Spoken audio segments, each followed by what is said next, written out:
Hello, Rich. Hey there. How's it How you going? doing, Mel? Good to see you. Yeah, good to see you again. So, last I heard from you, you was over in Korea or something.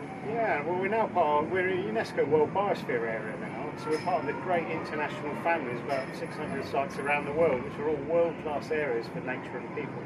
Bringing those two things together. So I was lucky enough to go over and meet some other people who are doing my job at different parts of the world. Places? Yeah, from parts of Asia, South America, Caribbean, and North America too. I mean, last time we met, we were chatting down on the beach, I believe, out there where the Prime Meridian, Greenwich Mean Time, meets the sea, and did a bit of rock crawling and talked about the local wildlife and what's going on in the sea and stuff. But obviously, life's not all about the beach. The actual biosphere goes back inland a bit and it goes between the two rivers. So what is the full area that it covers? Well, it covers a really big area. It's about 390 square kilometres. That's about 150 square miles in old money.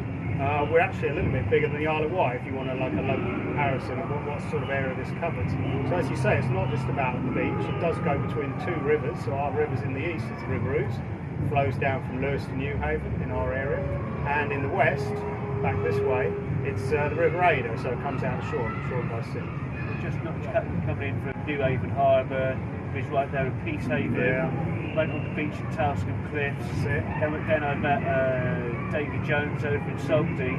Chatted to Ollie Ackerson from Sussex Wildlife Trust at the marina. Yeah. Obviously we're here today on the pier. Yeah. So if we're going to go this way, go all the way around the area, we'll go from here down to what? Shoreham Power Station.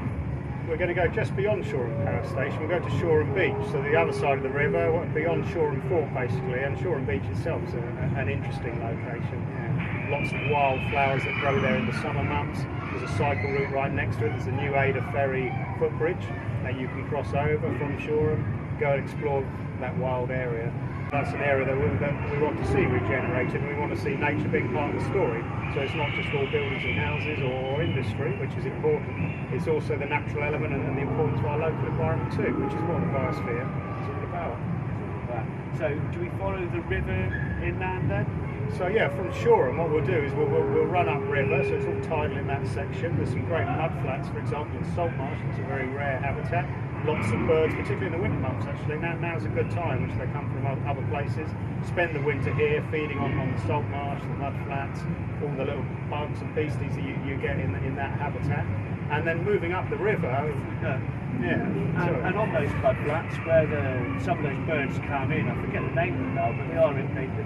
The birds are indicators of the climate, changing seasons, aren't they? Sometimes like the redcoats come down, the wagtails, and this is about the bottom end of their range. And then there's other people online at the minute saying that certain birds have cropped up which are kind of like showing the onset of winter. Yeah, so many bird species migrate, and even ones you don't expect to migrate might do. For example, our starlings that we get here around Brighton Pier, their numbers are massively increased in the winter by birds from Scandinavia, colder places further north. So they're coming south for our milder climate here to spend the winter here, much as you might go on holiday for an extended period. Yeah, sure. Okay, so moving back from the river through the mud flats to salt marshes. Yeah, so moving up river, we're going to go past Shoreham Cement Works. So, okay, big industrial site. There's actually some quite interesting things there. There's chalkgrass all around it. There's actually peregrine falcons, I think, nesting on the smokestack, the chimney stack. Wow. So that's one iconic site. So past Lancing College as well, another sort of well-known location. And you get up to Bramber area, it's towards Stenning. And that, if you like, is the northwest point of the biosphere, all part of the South Downs National Park as well. Nice. Is that up around Jack and Jill? So Jack and Jill is in the National Park, but that's much further east. Nice. Stunning views there, absolutely stunning views, especially from the air. Bird's eye view. So Devil's Dyke is the place, isn't it? Sure. It's the largest dry glacial valley in Britain. It is a really special site, definitely for the shape of the valley, its geology, but also for some of the rare wildlife that you find there as well, some rare moths and plants, for example, in that area, all well managed by the National Trust. Sure, I mean all the blue butterflies, your Adonis, your small blue, your chalky blue, they they're all quite dependent on the local vetch and horseshoe vetch and all that kind of thing. Yeah, it's what we call our string of pearls, actually, along that north face of the downs. They're all protected areas from nature, so you have to manage them in a way that looks after the wildlife interest. And if you look at the Biosphere map on our website, for example, you will see this joined up series of what we call core areas, like the most important places for nature and wildlife, all the way along that north face of the downs. Sure, and then coming off the Devil's Dyke, I suppose you go through Stanford Park and Castle Hill and on the way to Lewes. Yeah, so you can kind of come in, you can come sort of seaward slightly, so towards Brighton and Hove, and you will find some of those places that you mentioned. So Stanford Park, you can drop down off the down. So Glynde and Glyndebourne as well, sort of the well-known opera house there.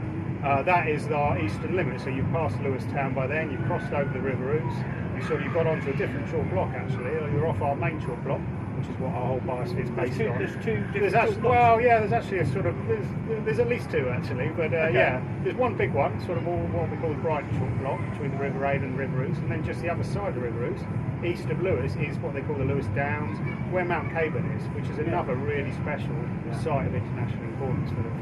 It's really surprising how many of these little rarities are around the place, and it's so good that people are looking and mindful and taking care of these things, because so many people go about their daily lives and things that they would never know to really look out and look after these things, because they are such a precious rarity. I think it's amazing that you've got things like that going on here, and it's really nice discovering it all. That's why it's so great getting in contact with the folks yourself and the Wildlife Trust to find out what's really going on, because it's like a window into another world. But it's our world, and it's only a mile or so away. Absolutely, it is the world on our doorsteps. It is part of us. We are the environment. We are the biosphere. Yeah. That's very much one of our objectives. That is our top priority, really, to have more people know, understand, recognise, and enjoy what exists all around us every day. Because it does matter to us. It's not just there as a pretty view. Actually, we depend on these things. Wildlife, yes, but also things like where our water comes from. It all comes from under these chalk hills. We wouldn't survive one more day without it.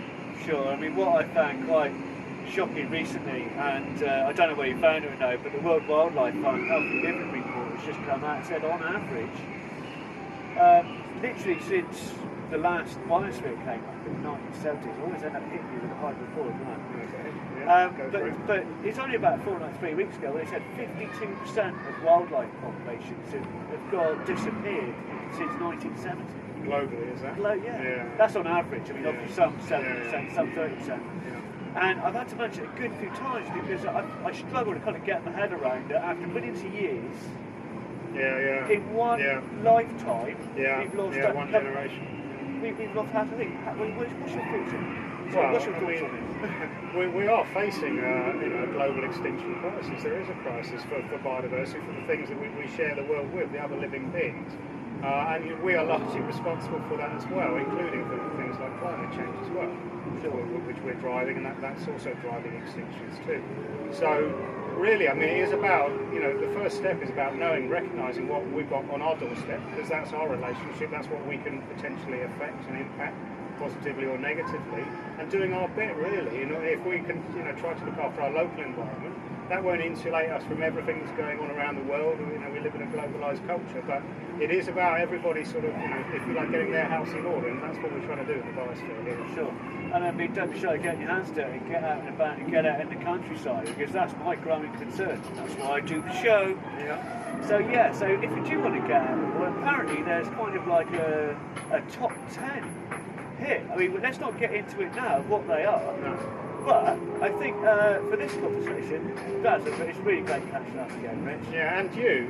So the top 10 is all about tourism, having both locals and visitors know the good stuff that's out there, and perhaps start with this hit list. And we've actually got a map on our website. It's also on Visit Brighton's tourism website as well, which will guide you to where these places are, how you can get there, and what you can do there. Well, I think what we do is stop picking on Rich so much now, or I should stop picking on Rich so much now, and next time we come back and visit him, perhaps we'll have a special show where we actually go and visit the top 10 places to go in the local biosphere, perhaps sometime in the new year, before the summer lands, before Easter, and we'll go and visit them all and have a little chat and have a look see. What do you reckon? Well, we should do a tour, definitely. I want to have people know where these places are and how they can get there. Okay, in that case you're on. Okay, see you next time. Yeah.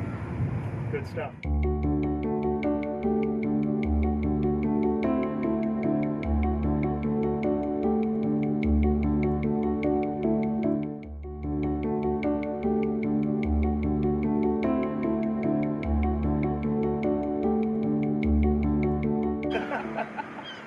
So, hi, I'm here with Kayla from BHESCo. BHESCo is something to do with Brighton, Hove and Energy Services and co-ops or something. What does it really stand for? It stands for Brighton and Lewes Energy Services Cooperative. Energy Services Cooperative. For some reason, it's just stuck when it's Energy Saving Cooperative. Yeah, well, but that is kind of what you do. Yeah, that's right. We help with energy savings. Okay. So it can be either way. I have played around with it being a savings cooperative. But energy services is a comprehensive package, and that's what we're trying to achieve. Yeah, that makes sense. Yeah. See, what plays on my mind is we're burning fossils as fuels. Now, and we're supposed to be past like peak oil and all that kind of thing. So we're still living in a time where the majority of people think that it's okay and just take it for granted that burning or incinerating all previous evidence of life on the planet, whilst ruining not just climate and climate change, which is unequivocal and evident, but ecocidal change, ecology change. The World Wildlife Fund have brought out the health of the living planet we brought here 3 weeks ago, saying that 52% of all wildlife populations have gone extinct in one lifetime since 1970. Yeah. So the time is now. Yes, it's really interesting. It's been labelled the Great Turning. This period of time, where we could actually take action to change the Anthropocene. I've heard it called. Yeah. Yeah, we are in a wonderful period, and if we do take action, we can make changes. I mean, the domino effect has started with climate change. We recognise that, but there are actions that we can take as a community, and that's one of the things that BHESCo tries to encourage, is getting the community together to take action. So in the beginning, we're developing renewable energy and energy efficiency projects, trying to put solar on schools. We have quite a few schools that are interested in our program because it's a lot do. And council buildings and public buildings and stuff is still popping up more and more now. Yeah, exactly. The council aims to have 350 kilowatts of solar power on their social housing by March of next year. And that's being driven really hard by Bill Randall.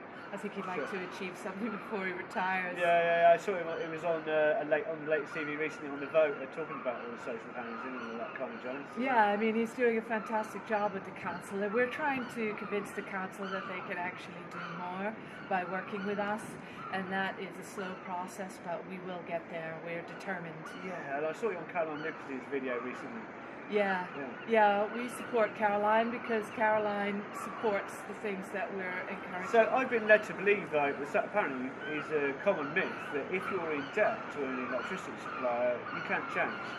That's not true. You can change supplier. They transfer your debt to the new supplier. There's also ways that you can apply to get your debt written off if you meet certain qualifications. Every one of the big 6 suppliers has a trust, and you can write to the trust and ask for them to write off your debt. Oh, very little known. Yeah, very little known. Oh, well done. That's a real gem. Yeah, absolutely. So if you're struggling to pay off your fuel debt, you might qualify to get that written off. Okay, and then I suppose you get offered, you've got a tariff or two. So we're going to be offering a community energy tariff in February. Okay. We're working with OVO Energy on that. And we're going to have 2 tariffs. We're going to have a Sussex lowest price tariff, where we're trying to help people who are in fuel poverty. And we're going to have a 100% clean energy tariff, where we're using that money that we'll get from promoting that tariff to develop more clean energy projects across Brighton and Hove. Oh, that sounds pretty cool, really. So you've got 2 tariffs. One is kind of focused on the people who are financially lean, and one is focused on people who want to be really green. Yeah, that's right. So you've got a lean tariff and you've got a green tariff. Yeah, that's right. Oh, cool. Yeah, so we're hoping we're hoping to meet the requirements of our community with that. Yeah, that sounds really cool idea, because that means you're getting people who really are struggling, sorting them out, and if people aren't necessarily really struggling and can afford, but just want to go for a cool sustainable, eco-cool, not eco-hateful kind of supplier, they can go for the green tariff. Yeah, exactly. We're going to have a prepayment tariff because, as you know, a lot of the prepayment charges are 25% higher than the average direct debit. Sure. So we'll be offering the same price to the prepayment as the Sussex. So this should be a bit more of a success. Yeah, it will be a really great thing because more and more where we're working towards is bringing energy into our own hands. Yeah. So back before the market was privatized, there were lots of tiny little energy suppliers all around the country who were really delivering a service to the community, and that's the way we want to go back to, so that we're developing local generation, we're controlling the price so that people can afford it, and that it's green, so it's protecting the environment. So we can eliminate the threats of fracking. The threats of fracking, the threats of expensive nuclear that is determined to drive the price of energy up. And who needs it? I mean, I don't think anyone wants a single ticket to Fukushima, really, with the highest levels of radiation recorded in human history, and then there seems to be some crazy decisions being made in government at the minute that it might be a good idea to have some more. When they can't decommission it. No, and the decommissioning cost has been estimated at over £100 billion. That's just ridiculous. It's a farce, and it's just money for old boys at the expense of everyone else, and it's just ridiculous. Yeah, that's right, and that's what the taxpayer pays. So the Department of Energy and Climate Change, 60% of their budget is dedicated to the service of nuclear power plants, either decommissioning or... 60% of their budget? Yeah, that is fixed. So when you talk about cuts, you can't cut that because you've got to manage the nuclear waste in this country. Like going up to Thorpe and all that kind of thing, yeah. the recycling plant and all that. And that's without the oil subsidies. You hear people going about green subsidies. Well, actually, the green subsidies are like one of the smallest subsidies, and the oil and the gas industry subsidies and the nuclear subsidies are massive. Massive. Absolutely obscene Massive. compared to like the green thing. Yeah, so in the last energy statement by the Energy Secretary, they announced that 140 million would be given to the community around the new Hinkley plant. It's, just another type of bribe to get people to encourage that nuclear plant being built in their area. To do something against their own self-interest for a quick... And really what we need to be doing is thinking long-term, because energy is a long-term proposition. With solar, it's 25 years. So you're interconnected with quite a few organisations locally and part of a wider network. That's right. So we're part of Community Energy South. Brighton and Hove Energy Services Cooperative is one of the founding members. Okay. And Brighton Energy Cooperative is also a member. And we're all working together to increase the amount of renewable energy generation across Sussex. There's 15 members in total. Okay. And more are joining. Kent wants to join now. So we might do it. It's better. The snowball effect is happening. Yeah, it really is. Onwards and upwards from here. Yeah, and the government is seeing this as a way that we can create energy security for the lowest possible cost, because we work on very low costs. Yeah. We get volunteers, we get people to help us, which, by the way, if anyone wants to volunteer, if you have any kind of interest in community energy... How do they get in touch with you? Our number is Brighton 737080. Should be around here. Or our email address, our website is BHESCO.co.uk. There you go. And then if you go through there, you'll find a way to get in touch with Kayla and sort out a lot of your energy needs. Yeah, absolutely. If you want to come in with your energy bills, make sure you're on the right tariff, because 60% of us are not on the right tariff. Right. And if you don't switch, so on Friday I was at the Varndine School and I helped 6 families switch energy suppliers, saving a total of £1,200. Wow. Each one, so average £200. And one of them had switched a couple of years ago and then got put on a standard tariff, and the tariff is automatically much higher. On the 27th of November, we're having a draft busting energy savings day, and there's going to be people making those door insulation, draft excluders. excluders. So this is Sarah. Like sausage dogs. Yeah. And decorate them. And all that. Yeah. It's a great idea because it's all from recycled materials. Yeah. Well, in that case, we're probably going to see you again next week at the start of your next week's show. Oh, excellent. Yeah. Oh, that's great. Well, in that case, we'll see you this time, and we'll see Kayla next time. Yeah. Bye now. Bye-bye.